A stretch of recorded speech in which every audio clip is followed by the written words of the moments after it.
নমস্কার দর্শক বন্ধুরা, CNN24 শিলচর চ্যানেলে আপনাদেরকে সবাইকে স্বাগত। আজ আমাদের সঙ্গে স্টুডিওতে যারা রয়েছেন ওনারা EPS 95 ন্যাশনাল এডুকেশন কমিটি সঙ্গে ওতপ্রোতভাবে জড়িত।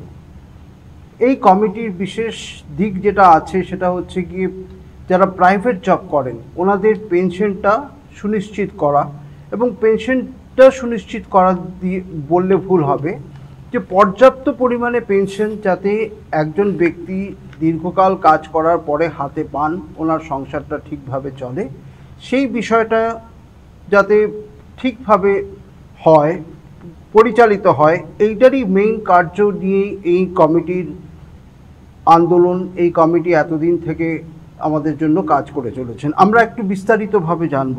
তার আগে পরিচয় করে নেওয়া যাক যে আমাদের এই শিলচর শাখার কারা কারা আজকে আমাদের এই আলোচনাতে এসছেন। EPS 95 ন্যাশনাল এডুকেশন কমিটির কিছু মেম্বারদের সঙ্গে আপনাদের আমরা ইন্ট্রোডাকশনটা করাচ্ছি। আপনারা বললেন, আপনি বলবেন।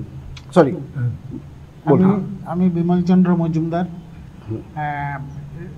ONGC Silchar retired employees welfare অ্যাসোসিয়েশনের প্রেসিডেন্ট। উনি আমাদের সেক্রেটারি, উনি আমাদের ট্রেজারার TR পাল, মানে পীযূষ চক্রবর্তী, পীযূষ চক্রবর্তী, ইনি DR পাল। তো আমরা ন্যাশনাল এডুকেশন কমিটির সেক্রেটারি, উনি পীযূষ চক্রবর্তী। আচ্ছা, পীযূষদা হচ্ছেন এই ন্যাশনাল এডুকেশন কমিটির সেক্রেটারি, এবং বিস্তারিত ইনফরমেশনগুলো আপনাকে উনিই দেবেন। ওকে, আমাদের সঙ্গে রয়েছেন বিমল দাও, আমাদের সঙ্গে রয়েছেন দক্ষিণারঞ্জন দাও। তো পীযূষদা, আপনার কাছ থেকেই জানতে চাইবো যে এই অর্গানাইজেশনের ব্যাপারে, মানে আমরা চাই যে আপনি আমাদের দর্শকদের কিছুটা অবগত করান যে আপনাদের মূল উদ্দেশ্যটা কি, কীভাবে কাজ করে চলেছেন। নমস্কার, আপনারা অনেকেই অবগত আছেন EPS 95 ন্যাশনাল এডুকেশন কমিটি এবং তার পারফরমেন্স সম্বন্ধে। ন্যাশনাল এডুকেশন কমিটি হলো একটা নন পলিটিক্যাল অর্গানাইজেশন, যে অর্গানাইজেশন 2016 সাল থেকে EPS মেম্বার যারা খুব স্বল্প হারে পেনশন পান তাদের কথাটা রাষ্ট্রীয় পর্যায়ে তুলে ধরেছেন আমাদের national leader commander Ashok Rawat, national adviser PN Patil, Virender Singh রাজাওয়াত। ওনারা বিশিষ্ট লোকরা সরকার এবং জনগণের সামনে তুলে ধরেছেন একজন মানুষ রিটায়ার করার পর 400 টাকা, 500 টাকা, 300 টাকা যদি পেনশন পায়, তার জীবনটা কি দুঃসহ হয়ে যায়। তাদের একটা চিন্তাধারা সুনিশ্চিত করা প্রয়োজন, তাদের জীবনযাত্রা এবং দ্রব্যমূল্যকে সামনে রেখে ওনারা কিছুটা দিক নির্ণয় করেছেন ন্যাশনাল লিডারে। আচ্ছা, তো আপনাদের এই মানে এই এডুকেশন কমিটির নেতৃত্বের মূলে কে আছেন, মানে কে আপনাদেরকে লিড করছেন? এই এডুকেশন কমিটির নেতৃত্বে আছেন সর্বভারতীয় নেতৃত্ব কমান্ডার অশোক রাওয়াত।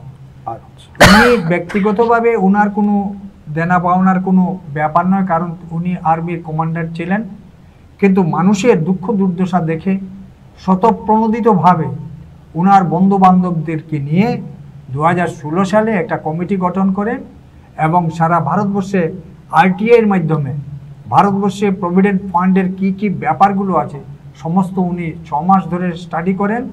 এখানে রিটায়ার্ড IRS অফিসাররাও ছিলেন। তারা সবাই মিলে জনগণের স্বার্থে যারা রিটায়ার করেছেন তাদের দুঃখ দুর্দশার কথা ওনারা তুলে ধরেছেন, যে কেন একজন লোক after rendering 30 years or 25 years or 10 years or যে কোনো কিছু হোক, তারা কেন এত অল্প মূল্যে পেনশনটা পাবেন। তো এটাই কি আপনাদের মূল উদ্দেশ্য? হ্যাঁ, আমাদের উদ্দেশ্য এটা। এই নিয়ে বিস্তর আলোচনা হয়েছে। তার আগে আমি একটু বলে রাখি, সেই 2016 সাল থেকে যে আন্দোলনটা শুরু হয়েছে, 2013 সালে রাজ্যসভার মেম্বার পার্লামেন্টারিয়ান সম্মানীয় ব্যক্তি ভগৎ সিং কোশিয়ারি তখন কংগ্রেসের আমলে একটা কমিটি গঠন হয় যে কিভাবে এই স্বল্প আয় যারা করেন পেনশন পান তাদেরকে কিভাবে বর্ধিত হারে দেওয়া যায়। আচ্ছা, যেটা আমরা কুশিয়ারি কমিটি বলে জেনে থাকি। Yes. আচ্ছা আচ্ছা। ভগৎ সিং কুশিয়ারি কমিটি, ভগৎ সিং কুশিয়ারি 2013 অথবা ফার্স্ট পার্ট অফ 2014 উনি রিপোর্ট সাবমিট করলেন, করে বললেন যে একজন রিটায়ার্ড একজন মেম্বার যিনি আছেন প্রভিডেন্ট ফান্ডের, যিনি রিটায়ার করেছেন, ওনাকে মিনিমাম 3000 টাকা ওনাকে পেতে হবে 2014 সালে। মিনিমাম যদি না পান তাহলে ওনার জীবনটা চলতে পারবে না, স্বামী স্ত্রী ওনারা খেতে পারবেন না, কাজে 3000 টাকা করে দেওয়া হবে। আচ্ছা, আপনারা যেটা বলছেন সেটা ন্যাশনাল এডুকেশন কমিটির একটা মানে পুরো দেশের মানে কথাটা বলছেন, কিন্তু আসামের কোনো অর্গানাইজেশন আছে কি যারা এডুকেশন কমিটির সঙ্গে জড়িত? অবশ্যই আছে, অবশ্যই আছে। আমি বলবো পালবাবুকে রিড আউট করে নিতে। দেখুন, আসামে অনেকগুলো আছে। এএসসিবি আছে, আসাম স্টেট ইলেকট্রিসিটি বোর্ড আছে, আসাম স্টেট ট্রান্সপোর্ট কর্পোরেশন আছে, আরবান ওয়াটার সাপ্লাই আছে, আসাম গভর্নমেন্ট মার্কেটিং কর্পোরেশন আছে, Assam state whole warehousing corporation আছে, আসাম গ্যাস কোম্পানি আছে। এইরকম বলে আসামের প্রায় 48টা কোম্পানি আছে। তার মধ্যে ব্রিকফিল্ডও আছে, সাধারণ প্রাইভেট সেক্টরে যেগুলো কাজ করে তারাও আছে। এএসটিসির মতন অর্গানাইজেশনও আছে, টি গার্ডেনও আছে এর মধ্যে। আচ্ছা, আপনাকে একটা কথা আমার জিজ্ঞেস করা, যে যেহেতু এই এডুকেশন কমিটির ব্যাপারটা নিয়ে উঠছে, যে সুপ্রিম কোর্টে তো দুটো রুলিং অলরেডি হয়ে গেছে, একটা 2016-তে হচ্ছে আর একটা বোধহয় 2022-এ। তো এই দুটোর মধ্যে কি বা দুবার রুলিং হলো, তার মধ্যে কি কোনো ডিফারেন্স আছে, যে প্রথমবার 2016-তে একটা দেওয়া হলো, 2022-এ আর একটা দেওয়া হলো? হ্যাঁ, ব্যাপারটা হচ্ছে এটা 2016 সালে আরসি গুপ্তা একজন বড় রিটায়ার্ড অফিসার ছিলেন হরিয়ানার, উনি কেস করলেন। তার কেসের এগেইনস্টে হাইয়ার পেনশনের জন্য কেস করলেন সুপ্রিম কোর্টে। ওনার কেসের এগেইনস্টে জাজমেন্ট হলো। সেই জাজমেন্টে বলে দিল যে 1 to all সবাই যারা 10 বছর কমপ্লিট করেছেন তারা সবাই হাইয়ার পেনশনের যোগ্য, এবং তাদেরকে সেই অনুযায়ী অ্যামাউন্ট দিতে হবে, ডিপোজিট অ্যামাউন্ট করতে হবে। এবং 2016 সালে দিয়েছে। সেইটা দেওয়ার পর কিছুদিন প্রভিডেন্ট ফান্ড অর্গানাইজেশনও সার্কুলার ইস্যু করেছিল যে যারা ইচ্ছুক তারা ওটাকে অ্যাপ্লাই করতে পারবেন। কিন্তু দুর্ভাগ্যবশত, এবং সার্কুলারটা ইস্যু করেছিল সম্ভবত 23/3/2017 তারিখে, 2017 সালে 23/3/2017 সালে প্রভিডেন্ট ফান্ড অর্গানাইজেশন জারি করেছিল যে আপনাদেরকে সবাইকে অ্যাপ্লাই করতে পারবে। কিন্তু 2 মাস যেতে না যেতেই প্রভিডেন্ট ফান্ড অর্গানাইজেশন তাদের সার্কুলার আবার উইথড্র করে নিল। বাই দিস টাইম যারা অ্যাপ্লাই করেছিলেন তাদের মধ্যে 18,000 20,000 লোক হাইয়ার পেনশন অ্যাপ্লাই করেছিলেন, ওনারা পেয়েছেন। পরবর্তীকালে তাদেরকে নিয়ে একটা ঝামেলা হয়েছে। ওইটাকে কেন্দ্র করে যেহেতু তারা আবার বন্ধ করে দিলেন, তখন সুপ্রিম কোর্টে আরেকটা কেস হলো, যে কেসের আমরা 2 জন আরও 3 জন 4 জন আমরা শিলচর থেকে ওটার পার্টি ছিলাম। সেখানে ওটার জাজমেন্ট হলো 2022-এর 4 নভেম্বর তারিখে। সেই নভেম্বর তারিখে দিয়ে বলল যে সুপ্রিম কোর্ট বলল যে 2014 আগে, 2014 সেপ্টেম্বরের আগে যারা রিটায়ার করেছে তারা ওটার বেনিফিট পাবে না, কভারেজে আসবে না। সেপ্টেম্বরের পরে যারা 58 ইয়ার্স হয়েছে এবং তারা রিটায়ার করেছেন তারাই কভারেজের মধ্যে আসবে। অত্যন্ত বৈষম্যমূলক একটা অর্ডার বের করলেন। আমরা ভাবি 2014 আগেও আমাদের কলিগরা ছিল, ওরা বয়োবৃদ্ধ হয়েছে, ওরা কেন পাবে না? এবং এই নিয়ে আমাদের ন্যাশনাল লিডারদেরকে, সবাই ন্যাশনাল লিডারকে বললো যে এই নিয়ে আপনি লেখালেখি করুন। সেই অনুযায়ী ন্যাশনাল লিডার সেইটা তুলে ধরেছেন। কেন এই ধরনের বৈষম্য হবে, কেন এই ধরনের বৈষম্য হবে বলে তিনি প্রভিডেন্ট ফান্ড অর্গানাইজেশনকে চিঠি দিয়েছেন, আবার আমাদের এমপি এমএলএদেরকেও রিকোয়েস্ট করেছেন আপনি এইটার উপরে দেখুন। এই হলো এই কেসের ব্যাপার। আর আমরা যারা আন্দোলন করছি মিনিমাম পেনশনের জন্য, ওটা হলো 7,500 মিনিমাম পেনশন করতে হবে। এখন কত পাচ্ছে? এখন কেউ কেউ পাচ্ছে। এখন মধ্যে কী হয়েছিল, আমাদের আন্দোলনের ফলে আমাদের সম্মানীয় প্রধানমন্ত্রীজি 300, 700, 800 টাকা যারা পেত তাদেরকে মিনিমাম পেনশন করেছেন 1,000 টাকা। কিন্তু আমাদের দাবি এই যে 300, 800, 500 যারা যেহেতু পায় তারা মিনিমাম তাদের পেনশন দিতে হবে 7,500 ডিএ লিঙ্ক করে, with DA link medical facility. কারণ বর্তমান দ্রব্যমূল্যের বাজারে এদের জীবন, এরা প্রাণ সংশয়ের অবস্থাতে আছেন। বহু মানুষ মারা গেছেন কোভিডের সময় এই স্বল্প পেনশনধারী লোকগণ। ওরা আমাদের হৃদয়ে অত্যন্ত পীড়া দান করেছে, না খেয়ে মারা গেছে। আপনাদের কাছে আমাদের দর্শকদের জন্য আমরা এটাও জানতে চাইবো যে এই যে আপনারা যে দাবি করছেন 7,000 টাকা মিনিমাম করতে হবে, এখন যেটা 1,000 টাকা করে আছে, তো এই যে জাম্প যেটা 6,000 টাকা, এই ভর্তুকিটা কিভাবে আসবে? দেখুন, এটা কি মানে সেন্ট্রাল গভর্নমেন্টকে এক্সচেকারের টাকা থেকে বার করতে হবে, না আপনাদের পেনশন ফান্ডের মানে আছে যে টাকাটা যেটা 6,000 টাকা করে দিতে পারবে? যে প্রভিডেন্ট ফান্ডের বর্তমানে যে টাকা আছে, আমার মনে হয় না রিজার্ভ ব্যাংকের অত টাকা আছে। কারণ 2008 সাল অবধি প্রভিডেন্ট ফান্ডের একটা রুলস ছিল, যে মেম্বার মারা গেছে, মারা যাওয়া তার স্ত্রী বা তার স্পাউস অর্ধেক পাবে, এবং স্বামী স্ত্রী দুজন মারা গেলে পরে তাদের টাকাটা, ডিপোজিটেড অ্যামাউন্টটা, রিটার্ন অফ ক্যাপিটাল তাদের ছেলেমেয়েরা পেয়ে যাবে। 2008 সালের পর থেকে প্রভিডেন্ট ফান্ড সেই ক্লজটাকে, রিটার্ন অফ ক্যাপিটাল উঠিয়ে দিয়েছে, যার ফলে প্রভিডেন্ট ফান্ডের প্রভূত অর্থের আগমন ঘটেছে। আচ্ছা, প্রভূত অর্থের আগমন ঘটেছে। এবং ভারতবর্ষে বর্তমানে যে আর্থিক ব্যাপারটা আছে, শুধু বলছেন ওনারা যে আমরা প্রভিডেন্ট ফান্ডের টাকা দিয়ে সংকুলন করতে পারবেন না, কিন্তু ঘটনা তা নয়। আমাদের আরটিআইয়ের মাধ্যমে আমরা যেটা জেনেছি, গভর্নমেন্টের কাছে হিউজ ফান্ড আছে, দ্যাট ইজ প্রভিডেন্ট ফান্ডের কাছে হিউজ ফান্ড আছে। এমনকি এই যে প্রভিডেন্ট ফান্ডের অর্গানাইজেশনটা যা চলছে, আপনারা শুনলে আশ্চর্য হবেন, সেই organisation itself is running with the money of the subscriber. গভর্নমেন্টের কোনো টাকা নেই ওতে। এত বিশাল অর্গানাইজেশন, ওটা আপনি আমি আমরা যারা মেম্বার আছি তাদের টাকার মাধ্যমে এই অর্গানাইজেশনটা চলছে। তাই আমরা বলছি মানে ওইখানটা গভর্নমেন্ট কোনো ফান্ড দেয় না, পুরোটাই প্রভিডেন্ট ফান্ডের যে নিজেদের যে কর্পাসে যে আছে টাকাটা, ওটা থেকে ইউজ হচ্ছে।